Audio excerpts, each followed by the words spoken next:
నమస్తేనా.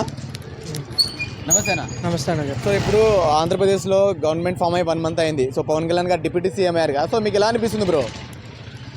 As a hero మాకు ఇష్టమైన హీరో అన్న.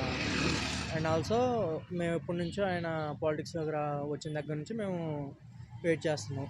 సో ఆబ్వియస్లీ హ్యాపీగా ఉండిద్ది మాకు. అండ్ ఆల్సో తను ఎప్పుడు పీపుల్స్ వెల్ఫేర్ కోసం చాలా కష్టపడే వ్యక్తి. ఓకే. ఆబ్వియస్లీ చాలా మంచి చేస్తాడు అందరికీ. వచ్చిన దగ్గర నుంచి ఆయన వర్క్ విధానం కూడా చూస్తూనే ఉన్నాము.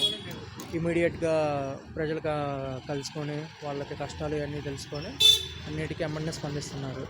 రీసెంట్గా విజయవాడలో కూడా ఒక అమ్మాయి మిస్సింగ్ కేసులో కూడా ఎమ్మటనే చేశారు. సో మాకు ఇట్లాంటివి చూస్తామని చాలా హ్యాపీగా ఉండిద్ది. సో గతంలో మనం చూసుకుంటే వైసీపీ వాళ్ళు పవన్ కళ్యాణ్ని అసెంబ్లీ గేట్ తాకనివ్వమన్నారు కదా. సో దాని మీద మీ అభిప్రాయం ఏంటి? చెప్పారు కదా వర్మ గారు బద్దలు కొట్టుకుంటా పోతారని. కొట్టుకుంటూనే పోయారు అంతే. ఇంకా ఆయన ఎవరు ఆపలేరన్న. పాలిటిక్స్ అంటే చేంజ్ అవుతూనే ఉంటాయి.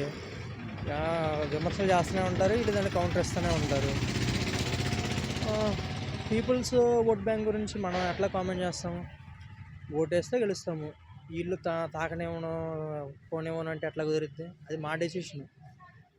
మేము ఓట్లు వేసాం, గెలిపించుకున్నాం. నాకు నచ్చిన నాయకుడు అంతే.